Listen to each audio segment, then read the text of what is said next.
Hello everyone, this is advocate Rukhsar Ahmed and welcome to my channel learn law. Friends, अगर कोई भी ऐसा व्यक्ति जिसने बैंक से लोन लिया हो और लोन लेने के बाद वो बैंक की ईएमआई नहीं चुका पा रहा है, तो ऐसे लोगों के सामने बहुत सारे ये प्रश्न होते हैं कि अब उनके खिलाफ क्या-क्या बैंक कानूनी कार्यवाही कर सकता है।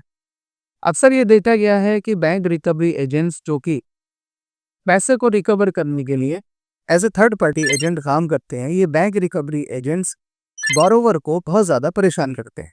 उनको लगातार कॉल्स करते हैं, इनके घरों पर विजिट करते हैं, वर्क प्लेस पर विजिट करते हैं और इतना हरासमेंट कर देते हैं कि लोग परेशान होकर उनको पैसा दे देते हैं।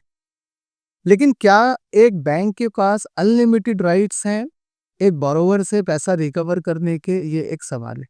क्या बैंक किसी भी बोरोवर के खिलाफ अगर वो पैसा नहीं देता है तो क्या उसके खिलाफ एफआईआर रजिस्टर्ड करा सकता है, या उसके घर को बेचने तक की, ऑक्शन करने तक की पावर बैंक के पास है? क्या बैंक किसी भी समय उसके घर में जाकर पैसे की रिकवरी की मांग कर सकता है? क्या बैंक और बैंक के जो रिकवरी एजेंट्स होते हैं वो बोरोवर को बार-बार गालियाँ देकर, बदतमीज़ी कर कर उनसे पैसा रिकवर कर सकते हैं? ये कुछ सवाल है। बैंक का भी अपना एक प्रोसीजर है। अगर कोई ₹50,000 का लोन है जिसे रिकवर करने के लिए कोर्ट में केस डालना पड़ता है, तो ध्यान रखिए कोर्ट में भी पैसे लगते हैं, और चाहे वो बैंक ही क्यों ना हो। और एक लंबा टाइम लगता है उसमें, 2 साल, 3 साल, 4 साल, 5 साल लग जाते हैं। बहुत सारा टाइम पार्टीज़ का एड्रेस ढूँढने में निकल जाता है, नोटिसेस सर्व नहीं होते, इसलिए बैंक ये कोशिश करता है कि कैसे भी करके out of the court settlement कर लें।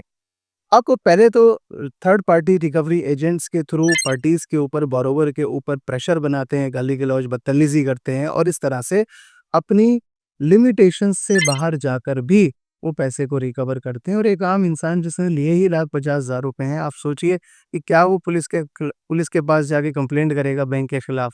क्या वो आरबीआई में जाएगा और क्या वो बैंकिंग ओम्बुड्समैन के पास जाएगा? क्योंकि एक आम इंसान को पता नहीं होता। इसी सारी अज्ञानता का फ़ायदा उठाते हुए बैंक ऐसे लोगों के साथ गाली-गलौज करके और उन्हें क्रिमिनली इंटिमिडेट करके पैसा रिकवर कर लेता है। लेकिन ये ध्यान रखिए कि बैंक के पास ऐसी कोई पावर नहीं है, ना बैंक आपके साथ बदतमीज़ी कर सकता है, ना रात में या अर्ली मॉर्निंग में आपके घर पर विज़िट कर सकता है, और इसके अलावा फ़ोन कर कर भी आपको बार-बार परेशान करने की पावर उसके पास नहीं है।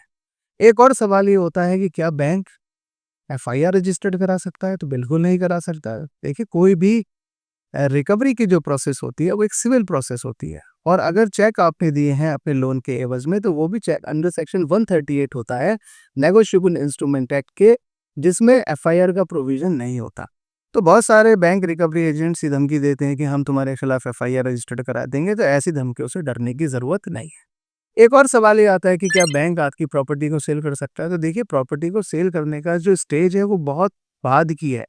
पहले वो आपको लीगल नोटिस देगा, फिर उसके बाद मुकदमा फाइल होगा, दोनों पार्टीज़ के उसमें जो है प्लीडिंग्स कंप्लीट होंगी, उसके बाद गवाहियाँ होती हैं, फिर ऑर्डर आएगा, एग्ज़ीक्यूशन फाइल होती है, उसके कहीं बाद जाके अगर कोई पैसा नहीं देता है तो फिर उसके एसेट्स को बेचने की बात होती है। अगर कोई छोटा-मोटा अमाउंट है तो छोटे-मोटे एसेट्स बेच के वो रिकवर किया जा सकता है, उसके लिए लाखों करोड़ रुपए की प्रॉपर्टी सेल नहीं की जाती है।